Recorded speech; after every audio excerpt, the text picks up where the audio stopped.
ನಮಸ್ಕಾರ. ನಿನ್ನೆ ಪರಮಪೂಜ್ಯರಾದಂಥ ಕನೇರಿ ಮಠದ ಕಾಡಸಿದ್ದೇಶ್ವರ ಸ್ವಾಮೀಜಿಯವರನ್ನು ವಿಜಯಪುರ ಜಿಲ್ಲೆಗೆ 2 ತಿಂಗಳು ನಿರ್ಬಂಧನೆಯನ್ನು ಹೇರಿದ್ದಾರೆ. ಪ್ರವೇಶ ನಿಷೇಧವನ್ನು ಮಾಡಿದ್ದಾರೆ. ಕರ್ನಾಟಕ ಸರ್ಕಾರ, ಕಾಂಗ್ರೆಸ್ ಸರ್ಕಾರ ಅತಿಯಾದಂಥ ವರ್ತನೆಯನ್ನು ಮಾಡ್ತಾ ಇದೆ.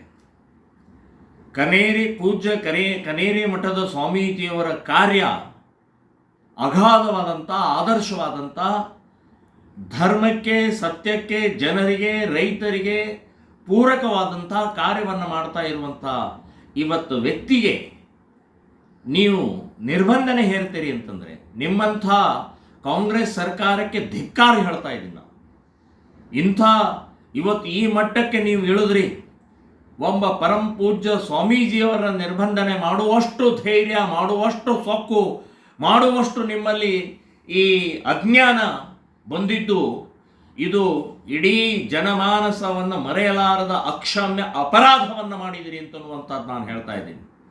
ಸೊ ಈ ವರ್ತನೆ, ದುರ್ವರ್ತನೆ, ಸೊಕ್ಕಿನ ದುರ್ವರ್ತನೆ, ಅಧಿಕಾರದ ಅಹಂಕಾರದ ವರ್ತನೆ ಇದು. ಸೊ ಇವತ್ತು ಆ ಪೂಜ್ಯ ಸ್ವಾಮೀಜಿಯವರು ಹೌದು 4 ಏನೋ ಮಾತಾಡಿರ್ಬೋದು, ಏನು ತಪ್ಪ್ರಿ? ಇವತ್ತು ಸಮಾಜವನ್ನು ಒಡಿತಾ ಇದ್ದೀರಿ ನೀವು. ಹಿಂದೂಗಳನ್ನು ಒಗ್ಗೂಡಿಸುವಂಥ ಕೆಲಸವನ್ನು ಮಾಡ್ತಾ ಇರುವಂಥ ಪರಮ ಪೂಜ್ಯ ಸ್ವಾಮೀಜಿಯವರಿಗೆ ಸಿಟ್ಟು ಬರದೆ ಇನ್ನೇನು ಮಾಡಬೇಕು? ಏನು ನಿಮಗೆ ಹೂವಿನ ಹಾಸಿಗೆ ಹಾಕಬೇಕಾ? ಹೌದು, ಬೈದಿದ್ದಾರೆ. ಏನು ತಪ್ಪು ಮಾಡಿದ್ದಾರೆ? ಯಾರೋ ಏನೋ ಹೇಳ್ತಾರೆ, ಪ್ರತಿಭಟನೆ ಮಾಡ್ತಾರೆ ಅಂತ ತಕ್ಷಣವೇ ಒಬ್ಬ ಪೂಜ್ಯ ಸ್ವಾಮೀಜಿಯವರನ್ನು ನಿರ್ಬಂಧನೆ ಮಾಡ್ತಾರೆ ನೀವು. ನಾಳೆ ಇದೇ ಅಧಿಕಾರದ ದಾಹದಿಂದ ಇನ್ನೇನೇನೋ ಮಾಡ್ತೀರಿ ಅಂತನ್ನುವಂಥದ್ದು ಇಡೀ ಕರ್ನಾಟಕದಲ್ಲಿ ಎಲ್ಲರಿಗೂ ಒಂಥರ ವಿಚಿತ್ರವಾದಂಥ ರೋಷ ಬರ್ತಾ ಇದೆ, ಸಿಟ್ಟು ಬರ್ತಾ ಇದೆ, ನೋವಾಗಿದೆ. ಸೊ ಇಂಥ ಸಂದರ್ಭದಲ್ಲಿ ಇವತ್ತು ಪರಮ ಪೂಜ್ಯ ಸ್ವಾಮೀಜಿಯವರ ನೀವು ಮಾಡಿದಂಥ ಈ ಅವಮಾನವನ್ನು ವಾಪಸ್ ತಗೊಳ್ಬೇಕು, ಬಹಿರಂಗ ಕ್ಷಮೆ ಕೇಳಬೇಕು.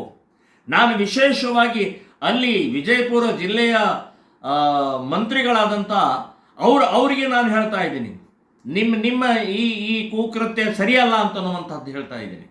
ಸೊ ಧರ್ಮದ ಕೆಲಸ, ದೇಶದ ಕೆಲಸ, ಒಗ್ಗೂಡುವನ ಕೆಲಸ, ಜ್ಞಾನವನ್ನು ಪ್ರಸಾರ ಮಾಡ್ತಾ ಇರುವಂಥ ಇವತ್ತು ಸ್ವಾಮೀಜಿಯವರನ್ನು ನೀವು ಮಾಡ್ತಾ ಇರುವಂಥದ್ದು ಈ ಬಹಳ ದೊಡ್ಡ ಅಕ್ಷಮ್ಯ ಅಪರಾಧವನ್ನು ಮಾಡಿದರೆ ಇದನ್ನು ವಾಪಸ್ ತಗೊಳ್ಬೇಕು, ಬಹಿರಂಗ ಕ್ಷಮೆ ಕೇಳಬೇಕು. ಮಾನ್ಯ ಮುಖ್ಯಮಂತ್ರಿಗಳು, ನೀವೇ ಹೊಣೆಗಾರರು, ನೀವೇ ಜವಾಬ್ದಾರರು.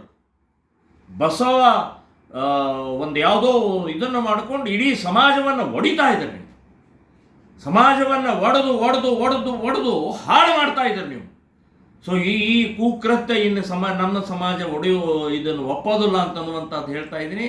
ಅಂಥ ಪೂಜ್ಯ ಸ್ವಾಮೀಜಿವರೆಗೆ ಮಾಡಿದ ಅವಮಾನವನ್ನು ಬಹಿರಂಗವಾಗಿ ಕ್ಷಮೆ ಕೇಳಿ ನೀವು ನಿರ್ಬಂಧನೆಯನ್ನು ವಾಪಸ್ ತಗೊಳ್ಬೇಕು ಅಂತನ್ನುವಂಥದ್ದು ಈ ಸಂದರ್ಭದಲ್ಲಿ ಹೇಳ್ತೇನೆ. ತೋಳದೆ ಇದ್ದರೆ ಇಡೀ ರಾಜ್ಯಾದ್ಯಂತ ಶ್ರೀರಾಮ ಸೇನೆ ಸಂಘಟನೆ, ಹಿಂದೂ ಸಂಘಟನೆ, ಎಲ್ಲ ಪೂಜ್ಯರು ಸೇರಿ ದೊಡ್ಡ ಪ್ರಮಾಣದಲ್ಲಿ ಪ್ರತಿಭಟನೆಯನ್ನು ಬೀದಿಗಿಳಿಬೇಕಾಗತ್ತೆ ಅಂತನ್ನುವಂಥ ಎಚ್ಚರಿಕೆಯನ್ನು ನಾನು ಕೊಡ್ತಾ ಇದ್ದೀನಿ.